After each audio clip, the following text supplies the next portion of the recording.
So let me start with the next topic, that is Newton's formula. Okay, we will try to complete all the related questions or important one in this video, right? This video might be lengthy a bit. Okay, so let me start with Newton's formula. Earlier we have done binomial, right? So now we are doing Newton's. So let me write down Newton's formula. So let's first write down the formula. Please write down quickly in your book. Yx equals to y naught plus x delta 0 to 1 plus, देखो पहले y not आया, ठीक है, then आगे ऐसे changes आते जाएंगे. सिर्फ y नॉट पहले आता है, यानी y0 पहले आता है. You can call it y0 so that you can understand, but we are calling it as y naught. Okay, then x आएगा, फिर x के साथ एक वैल्यू और आएगी x माइनस 1, राइट. फिर अगले स्टेप में क्या आएगा, x माइनस 1 x माइनस 2, ठीक है, ऐसे ही प्लस. फिर अगला स्टेप आएगा तो x minus 1 x minus 2 x minus 3, ऐसे चलता जाएगा. ठीक है बेटा, अगर यहाँ पे 1 वैल्यू है तो इसके नीचे x1 है तो इसके नीचे 1 फैक्टोरियल, ठीक है ना. यहाँ पे 2 वैल्यूज़ हैं x की, इसके नीचे 2 फैक्टोरियल. 3 वैल्यूज़ हैं x की, इसके नीचे 3 factorial. I hope you understood this thing. तो याद करने में थोड़ा इजी हो जाता है ना. x के नीचे 1 फैक्टोरियल, 2 वैल्यूज़ हैं x माइनस 1 2 फैक्टोरियल, 3 वैल्यूज़ हैं x minus 1 x minus 2 3 factorial, because 3x की वैल्यूज़ हैं. एंड पहली वैल्यू में x नहीं आएगा, दूसरी पहली वैल्यू में 1 है, फिर x माइनस 1, फिर x माइनस 1 x माइनस 2. पहली वैल्यू में सिर्फ y नॉट आता है, यानी y0 आता है. आफ्टर दैट डेल्टा आता है 0 to 1. अगले वाले में डेल्टा आएगा, कॉमन सेंस, 0 to 2, राइट. उससे नेक्स्ट में डेल्टा आएगा 0 to 3. Delta stands for change here, okay, and so on. और इसके बाद फॉर्मूला ऐसे ही कंटिन्यू रहेगा. Okay, so this is the basic formula which you need to learn here. Newton's method में ये वाला फॉर्मूला यूज होता है. आफ्टर दिस हमें जो दूसरा फॉर्मूला इसका याद करना है वो क्या होता है, हमें x की वैल्यू निकालनी होती है इसमें. I am writing the formula here, you have to write down this formula in your notebook. So x equals to value of interpolation, you can write down with me, value of interpolation minus value of origin. Just write down first. When I'll start with the question, you will understand what I'm saying. And in the last, difference between x1 minus x0, difference between the two, ठीक है, adjoining values, or you can say two consecutive values, right, that is x0 and x1. इन दोनों के बीच का difference लेना होता है. नीचे ऊपर लेना होता है वैल्यू ऑफ इंटरपोलेशन. ये क्वेश्चन में आपको मेंशन होगा बेटा, ठीक है, ये क्वेश्चन में गिवन होगी वैल्यू, और वैल्यू ऑफ रीजन होता है x0, इसको बोलते हैं x0. Okay, so once we will start with the question you will understand, don't worry about that. Okay, so let me start with one question. I'm writing the question so that we will be able to start with that. Okay, just give me 1 sec so that I can note down the question. Okay, we have noted the question. This one is the question बेटा. इसके लिए जब भी आपको Newton method लगाना है, then you must know the exact one figure because this is in class interval and we don't want class interval. So we have to convert this value, and what is given in the question, let me read out this thing. From the following data, find the number of students who obtained less than 45. Less than 45, because it is written in the question that I have to take less than 45. It means I have to convert the data into less than series. Let me show you my tab. Where is the question? This is the question. Okay, you can check it out. From the following data, find the number of students who obtained less than 45. This is less than 45. And also find the percentage of student getting less than 45. We have to calculate the percentage, but first we have to calculate the numbers, right? Less than 45. तो सारा data आपको less than में convert करना पड़ेगा. So let me convert the data into less than series. Less than में क्या होता है बेटा, ये वाला देखते हैं, बिकॉज इस डेटा को हम less than 30 तो नहीं लिख सकते ना, less than 40 लिखेंगे, और more than 30 लिख सकते हैं अगर more than में convert करना हो. So सबसे पहले आपने क्वेश्चन में चेक किया कि वो लेस देन करना है डेटा या मोर देन करना है, बिकॉज क्वेश्चन में उसने लेस देन पूछा था, दैट्स वाई मैंने लेस देन वाला कॉन्सेप्ट उठाया. अब मैं इसको डेटा को लेस देन में कन्वर्ट करूँगी.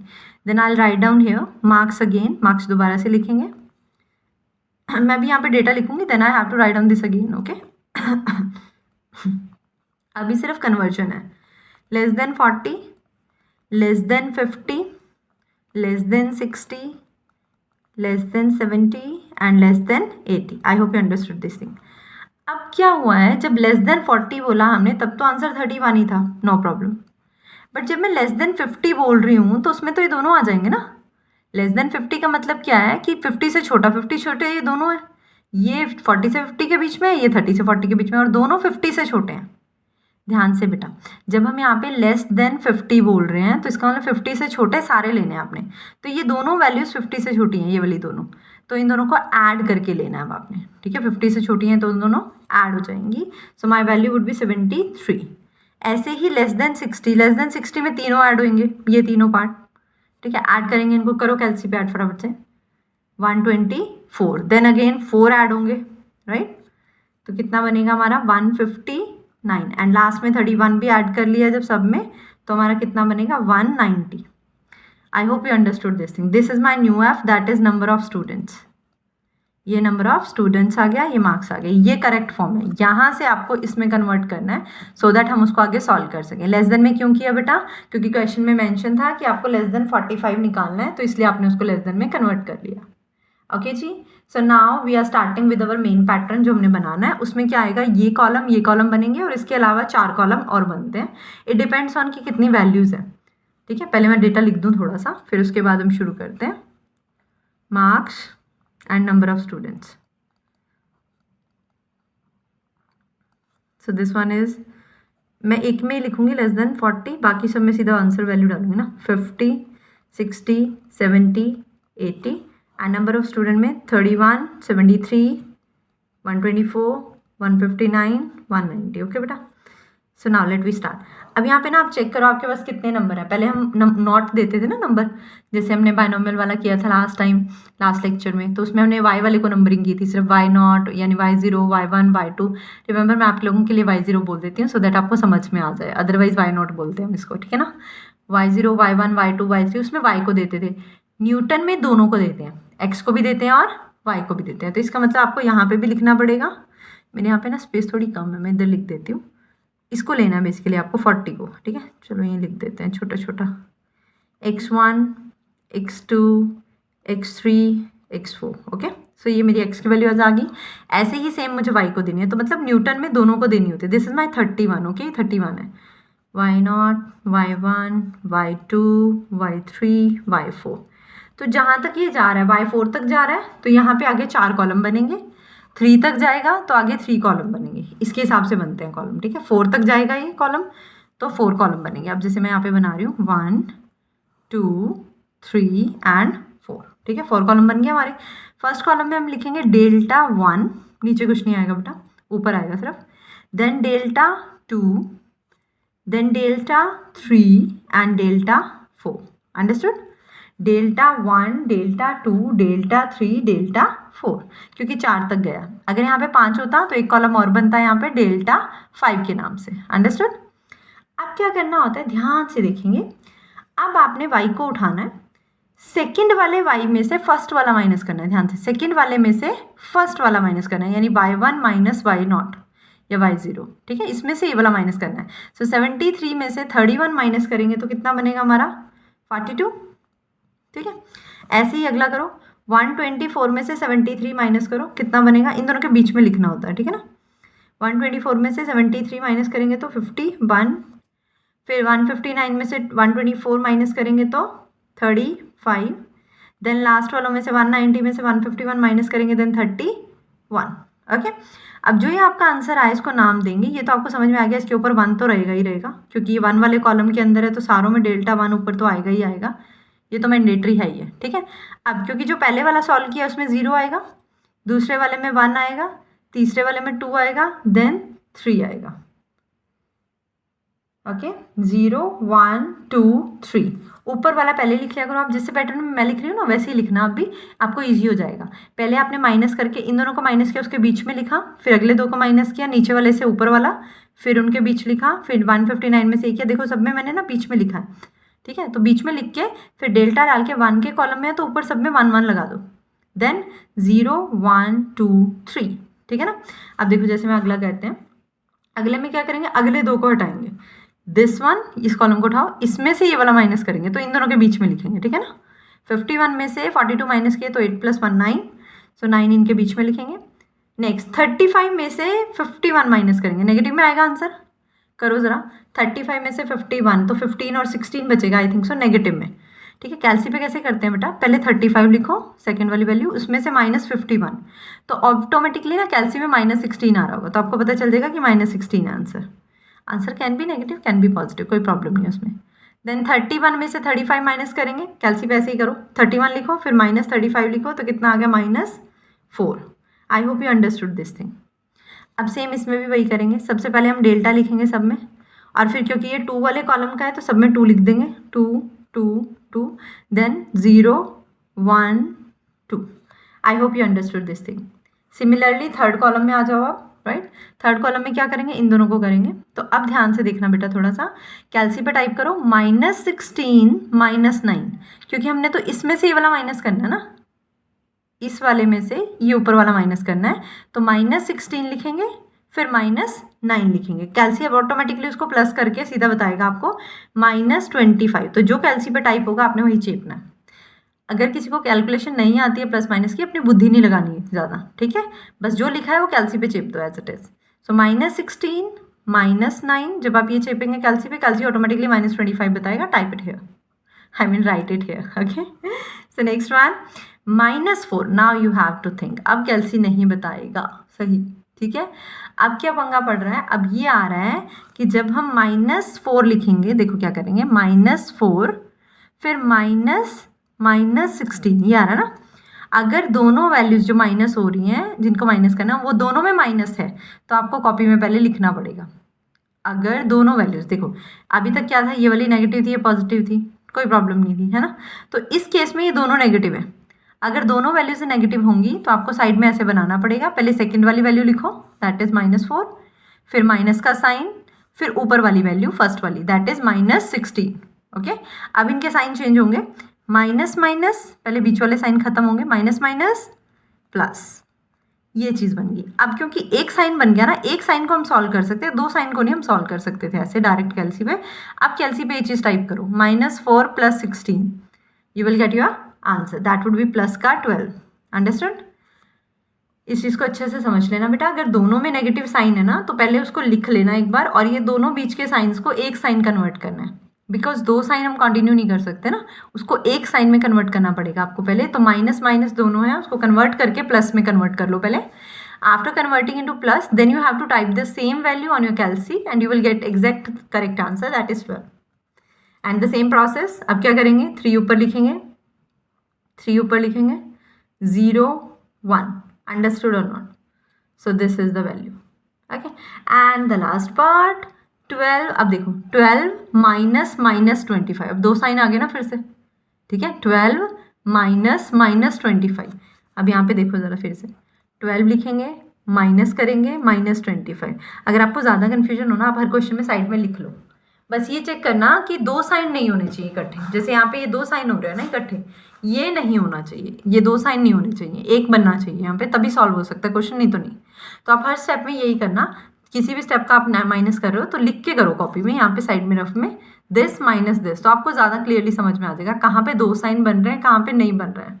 अब हमें तो देख के पता चल जाता है ना कि यहाँ पे ये करना है, यहाँ पे करना है। अब आपको अगर नहीं आता ये टॉपिक तो कैसे करोगे, कॉपी में लिख के कि दिस माइनस दिस ऐसे लिखना है, और फिर चेक करना है अगर दो साइन बन रहे हैं तो इन दोनों साइन को एक साइन में कन्वर्ट करेंगे पहले, आफ्टर दैट हम कंटिन्यू करेंगे, ओके। सो जैसे यहाँ पे हमारे दो sign, so minus minus plus, so मेरा बनेगा 12 + 25। अब कैल्सी पे ये चीज़ टाइप कर लो, अपने आप आंसर आ जाएगा, ओके। सो दैट इज 37, सो 37 यहाँ आ गया, डेल्टा 4, क्योंकि ये तो एक ही आंसर है, सो दैट इज 0। एक बार अच्छे से देख लो बेटा, आई होप आपको यहाँ तक समझ में आ गया होगा। 15 मार्क्स थोड़े नहीं होते, थोड़ा तो हार्डवर्क करना पड़ेगा ना आपको 15 मार्क्स के लिए, ठीक है। क्वेश्चंस बहुत आसान आते हैं, नो डाउट एट ऑल। 3 ही पोर्शन है जिनमें से क्वेश्चन आते हैं। अभी आपका लक है कि पेपर में इसमें से क्या पोर्शन आएगा, ठीक है। फर्स्ट मेथड हमने लास्ट लेक्चर में किया था, this is our second method, और इसके बाद हम नेक्स्ट लेक्चर में थर्ड मेथड ट्राई करेंगे, ठीक है। And after that we will come to directly DPT. I don't have enough time that I'll do all the questions in your book, right? So you can understand आपको भी paper देना है, you also don't have the time. So in this case what we will do, just try to repeat DPT's question as many times as you want, or you can, I think so, because time का lack होगा, ठीक है? और आगे से थोड़ा पहले जाग जाया करना, थोड़ा पहले क्वेश्चन स्टार्ट कर दिया करना प्रैक्टिस के लिए, सो दैट आपको हेल्प हो जाए, ठीक है? क्योंकि एक बार पहले किया हो ना तो आपको रिमाइंड रहती हैं चीज़ें, बट अगर एंड मोमेंट पे करो तो लर्न भी करना है, परफॉर्म भी करना है, सो प्रेशराइज ज़्यादा हो जाता है person. I hope you understood till this extent. After that अब हमें ये सेकेंड पार्ट यूज़ करना है, दिस वन, ये फॉर्मूला लगाना है हमने. ये फॉर्मूला लगा के हमने वैल्यू निकालनी है. ध्यान से देख लीजिए फॉर्मूला, इसमें लिखा है x equals to value of interpolation. Interpolation वो वैल्यू होती है जो क्वेश्चन में आपको गिवन होती है. अभी जैसे हम ये वाला क्वेश्चन कर रहे थे, इसमें गिवन था लेस देन 45, ऊपर गिवन था ना डेटा लेस देन 45, ठीक है ना? तो वो 45 हमारा वैल्यू ऑफ इंटरपोलेशन था. और एक्स नॉट की वैल्यू हमारी क्या थी, यहाँ पे चेक कर लेते हैं. एक्स नॉट की वैल्यू मेरी 40 है, वो डाल देंगे. Then x1 minus x not, यानी x1 नीचे वाला, ये माइनस ये वाला. ओके, चलो पहले x निकालते हैं हम, स्मॉल x, दैट इज, ये मेरा रफ वर्क था जो मैंने यहाँ पे कर दिया. Okay, this is my rough work. So x equals to, question में चेक करो वैल्यू ऑफ इंटरपोलेशन क्या दी थी हमें, less than 45, so 45 minus what is my x naught here, that is 40, divide by consecutive values लेनी होती हैं दो जो एक दूसरे के आगे आती हैं. सो दिस माइनस दिस, यानी 50 minus 40. I hope you understood this thing. So my value would be 5/10. The answer is 0.5. So this is my x. ठीक है जी.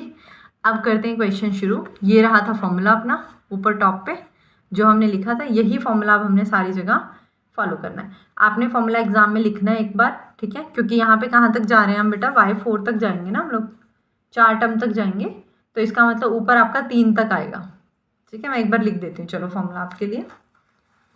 Let me start. y(x) equals to, पहली चीज तो y नॉट आती है, ठीक है? y नॉट अकेला होता है हमेशा, उसके साथ कुछ नहीं आता. देन फिर x आता है, फिर थोड़ी स्पेस छोड़ के x माइनस 1, देन थोड़ी स्पेस छोड़ के x minus 1, x minus 2, then थोड़ी स्पेस छोड़ के 3 तक जाएंगे ना हम लोग, क्योंकि 4 का डेटा यहाँ पे 4 है, टोटल 4 है, तो 3 तक जाएंगे यहाँ पे.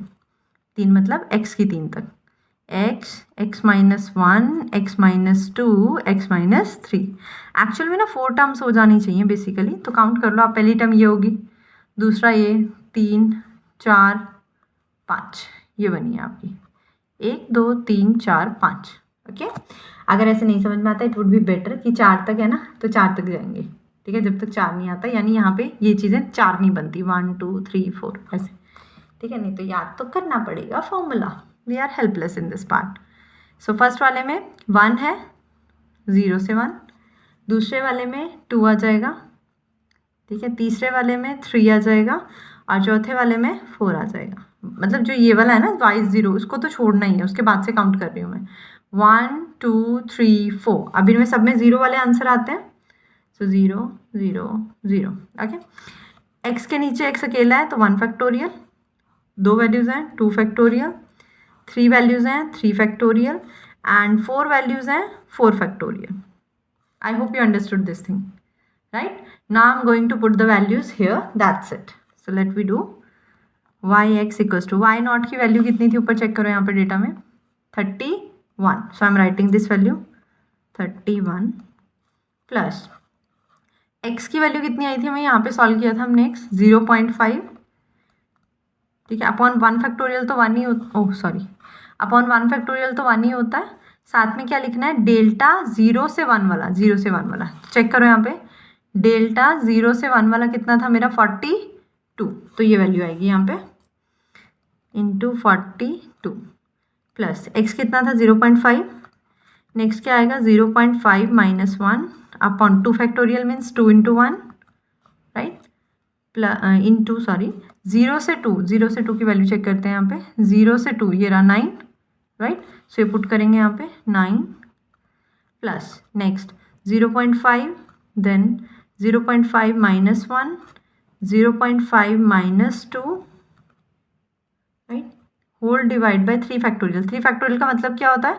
3 इंटू 2 इंटू 1 मल्टीप्लाई यहाँ पे डेल्टा 3 आएगा। डेल्टा 3 इज -25, तो यहाँ पे प्लेस नहीं है तो मैं नीचे लिख रही हूँ, ठीक है, यहाँ पे मल्टीप्लाई करने के लिए -25। ओके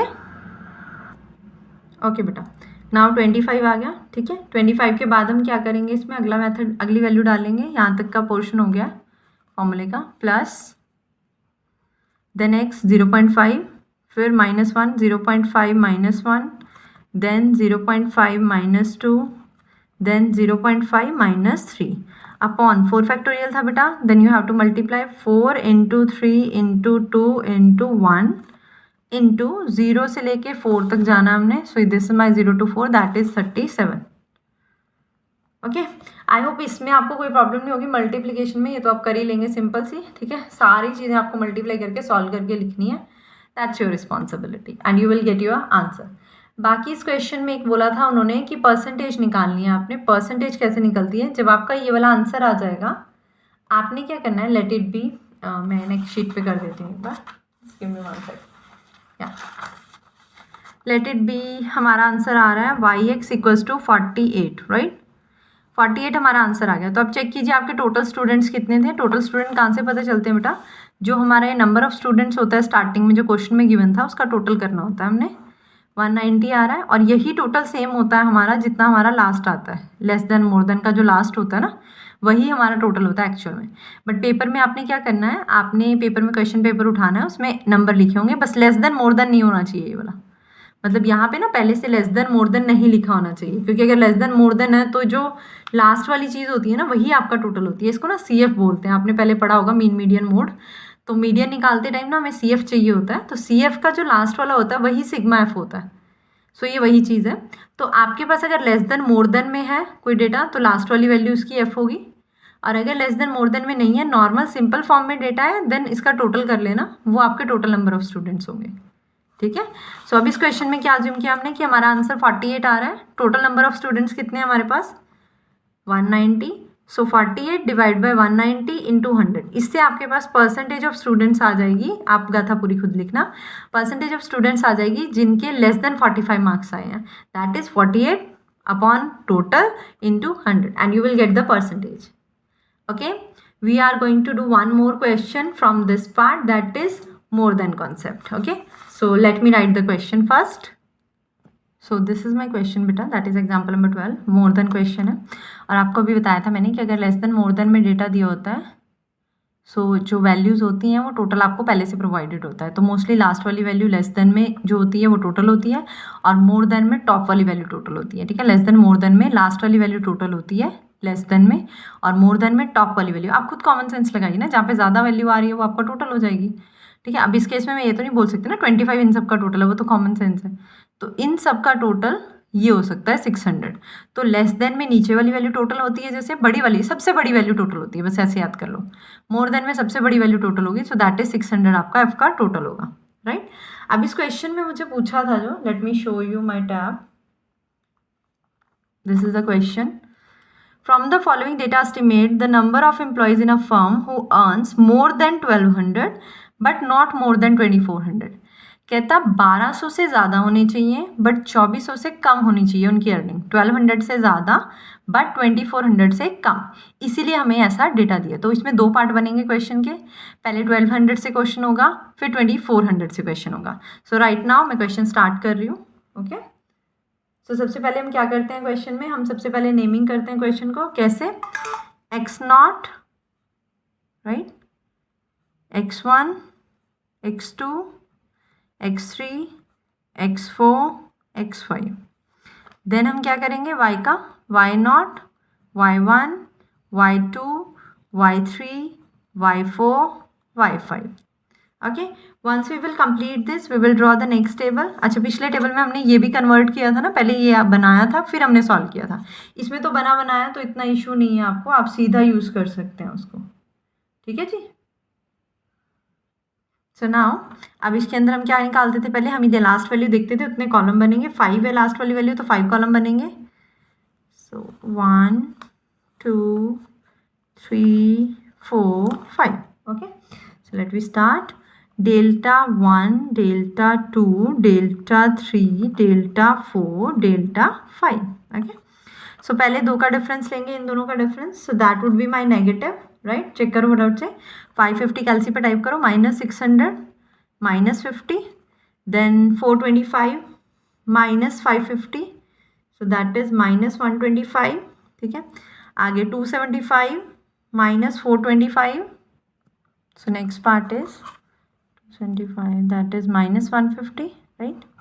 देन इन दोनों को करेंगे 100 -275, that is -175, and 25 -100, that is -75. Okay, so वही केस करेंगे इसमें. डेल्टा 1, डेल्टा 1, आप थोड़े कॉलम खुले बनाना क्योंकि आपके तो बुक में उसमें पेपर में ज़्यादा होता है ना शीट लेंथ वाइज. 0 1 2 3 4. ओके, सो ये पॉइंट्स आ गए. अब नेक्स्ट आपको इसको और इसको करना है. फिर वही साइन का इशू, आई टोल्ड यू कैसे करना है. Second value 1 to 5 minus first value है ना, दो साइन आएंगे ना, सेकेंड माइनस फर्स्ट में, तो इन दोनों साइनों को कन्वर्ट करना पड़ेगा प्लस. सो -125 + 50 कितना हो गया दोनों का, -75, राइट. कैलसी पे कैलकुलेट कर लेना. सो -75. नेक्स्ट सेम -150 -125, सो ये बनेगा आपका -150 minus plus 125, so that is -25. Then again -175 -150, so -175 minus plus 150, that is again -25. Okay, then next the last one, -75 minus -175, so that would be -75 plus 175, that would be plus 100. Okay, 100. So now I'm naming the name again. 2 2 2 2 0 1 2 3. Okay, so now what is the next part? इन दोनों को करना है 25 -25 -75. Okay, so that would be +75 -25, that would be +50. आप please rough में कर लेना, मैंने तो यही कर दिया सारा. Okay, so next -25 -25. okay, so -25 -25 minus plus -25 plus 25, that is 0. so my value is 0. the next one, ये ध्यान से देख लेना बेटा, 100 -25, so 100 -25, that is 100, minus plus 25, that is 125. okay, I hope you understood the process. 125. So this is delta 3, delta 3, delta 3. 0 1 2. Coming to the next part. अब इन दोनों को करेंगे. So 0 minus 50. कहाँ करूँ मैं, यहाँ कर लूँ, शीट ले लूँ extra. Let it be. 0 minus 50. So that is -50. So ये आएगा आपका -50. नेक्स्ट वाला 125 माइनस ऊपर वाला 0, so that is 125. Okay, remember बेटा, एक भी गड़बड़ हुई तो मार्क्स गए समझो. Okay, 4 delta 4, then 0 1. The next one, this में से माइनस करना है. सो 125 माइनस -50, राइट. 125 माइनस -50, तो दो साइन का एक साइन बनेगा पहले. 125 minus plus 50, that is 175. so my answer is 175 delta 5 and 0. I hope you understood till this extent, right? Now we will continue with the next part. So first of all we have to calculate our x, right? so let me calculate. x equals to, आपको क्या निकालना है, हमें किसका निकालना था answer, I told you 1200 का निकालना था हमने.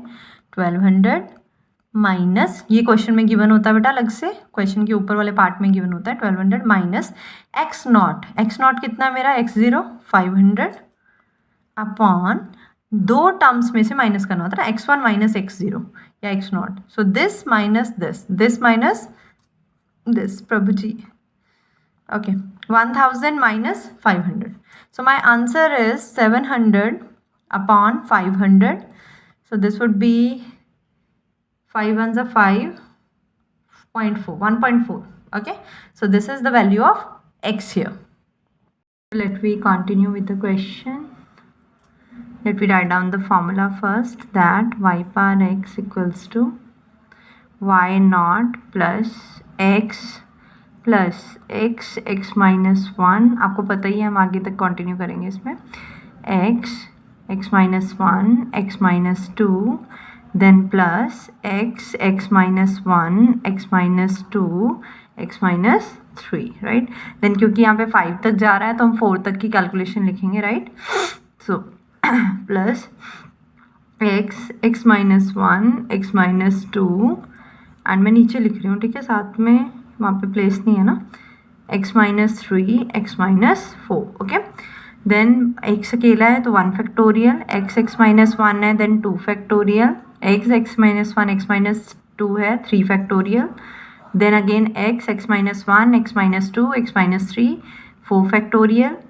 देन ये सारी वैल्यूज़ हमारी 5 हो जाएंगी ना काउंटिंग में, x minus 1 x minus 2 x minus 3 x minus 4. So 5 factorial is my value, okay. फिर डेल्टा लिखना है हमने, जैसे हम स्टार्टिंग में लिखते थे, डेल्टा 1 आएगा पहले, देन डेल्टा 2 आएगा, देन डेल्टा 3 आएगा, then delta 4, then delta 5. And you know we have to use not और I mean 0 here. Everywhere we have to use 0. I hope you understood the concept. Now what do we have to do? We just have to put the values. I am putting the values. I think that would be good enough for you, that you would be able to solve these questions, right? You will definitely get confidence once you will, put the values and you will get the answer. Okay, let me put the values. Y naught, what is my y naught? This is my 600, so I am putting it here. So that is 600 plus, what is my x? X is my 1.4, okay. So I'm writing it here, 1.4 into delta 01. Okay, what is my delta 01? That is my minus 50. So I'm putting this value, okay. My health isn't working. So please try to understand the concept clearly, okay. If there is any issues, then please let me know. Okay, I'm putting the next one.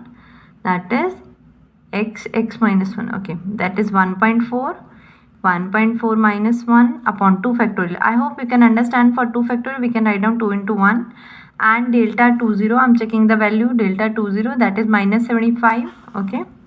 So you have to put this value here, minus 75 plus, then again x, that is 1.4, x minus 1 x minus 2 upon 3 factorial, that is 3 into 2 into 1 into delta 03. Delta 03 is my 50, okay. So I am putting 50 here, right. Then plus, then again I have to follow the same pattern, that is 1.4 minus 1, 1.4. So I am putting the values. So 1.4 minus 1, 1.4 minus 2, 1.4 minus 3, right, because 2 तक हमने last कर दिया था, तो यहाँ पे हम आगे की वैल्यू फिट कर रहे हैं. Divide 4 factorial, right, 4 into 3 into 2 into 1. Then हमको यहाँ पे फिट करनी है value, that is delta 0 to 4. So what is my value for delta 0 to 4? That is minus 50. So I am putting this value here, minus 50 plus 1.4, 1.4 minus 1, 1.4 minus 2, 1.4 minus 3, 1.4 minus 4, okay. Whole divide by 5 factorial, right. So that is 5 into 4 into 3 into 2 into 1. And इस value को ना multiply भी करना है, I'm just writing it down. Multiply करना है delta 0 to 5, that is 175, okay. So you have to solve this out, okay. Once you will solve this out, you will get the answer. आप इसको कर लेना, okay. अब इसी question में हमारे 2 पार्ट थे, मैंने आपको शो किया था. एक आपका 1200 से ज़्यादा का था, राइट, तो हमने इसमें 1200 यूज़ करके उसको सॉल्व कर लिया, ओके. एक आपका था इसमें 2400 से कम, राइट, 2400 से कम. तो 2400 से अगर कम है तो आपको उसके लिए भी सॉल्व करना है. पूरा क्वेश्चन को हम रिपीट करेंगे, जस्ट चेक इट आउट. पूरे क्वेश्चन को हम रिपीट करेंगे. यहाँ पे जहाँ पे हमने 1200 लिखा है ना, यहाँ पे 2400 आप फीड करेंगे, ठीक है. आप दोबारा से इस क्वेश्चन को कंप्लीट करेंगे. 1200 की प्लेस पे आप 2400 डालेंगे. 2400 लेके आप पूरा क्वेश्चन सॉल्व करेंगे, राइट. पूरा क्वेश्चन सॉल्व करने के बाद आपके पास जो at the end deadly answer आएगा वो हमें चाहिए. जैसे इसका हमने सॉल्व किया ना पूरा, राइट। तो ऐसे ही आपको 2400 का लेके सॉल्व करना है, ओके। एंड 2400 का सॉल्व करके जो आपके पास आंसर आएगा, आप ध्यान से देखो यहाँ पे, जब आप 2400 डाल के जो आपका पास आंसर आ रहा है बुक में, जैसे मैंने ये बुक में कैलकुलेटेड है ऑलरेडी, 134 आ रहा है, ठीक है। और 1200 का कितना है, मोर देन 2400 निकलेगा बेसिकली है। सो ठीक है, मोर देन 2400 अपना 134 आ रहा है। तो अगर मैं जो मैंने ये वाला पोर्शन कैलकुलेट किया इसको सॉल्व करूँगी तो मेरा 503 आ रहा है। सो दैट इज मोर देन 1200, 503। अब ध्यान से समझना इस चीज़ को बेटा। अगर मान लो ये लाइन है, that is just for understanding, इसमें 2400 यहाँ पे और इसके बाद भी कुछ वैल्यूज़ हैं, राइट, और 1200 यहाँ पे है।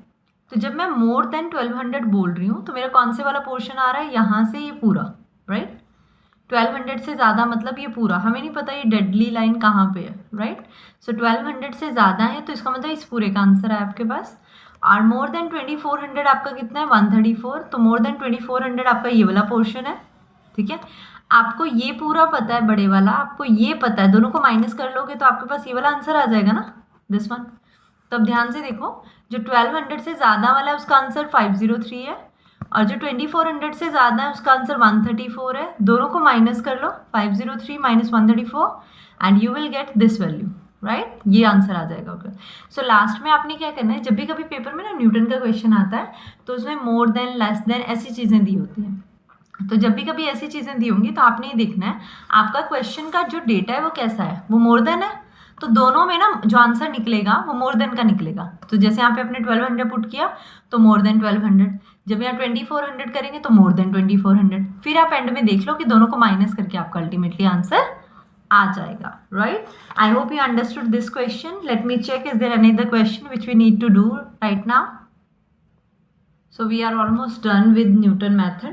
Okay, there are some typical questions which we can do by using this method, like age of baby, right, birth, death, like, ठीक है। ये सारे क्वेश्चन इसी तरह से आपके हो जाएंगे। बेबी वाला क्वेश्चन टिपिकली इसी तरह से होता है, न्यूटन से ही मोस्टली, ठीक है। So let we start with another topic. Actually baby वाले दो टाइप के क्वेश्चंस होते हैं, सो इट डिपेंड्स कि क्वेश्चन में डेटा कितना अवेलेबल है।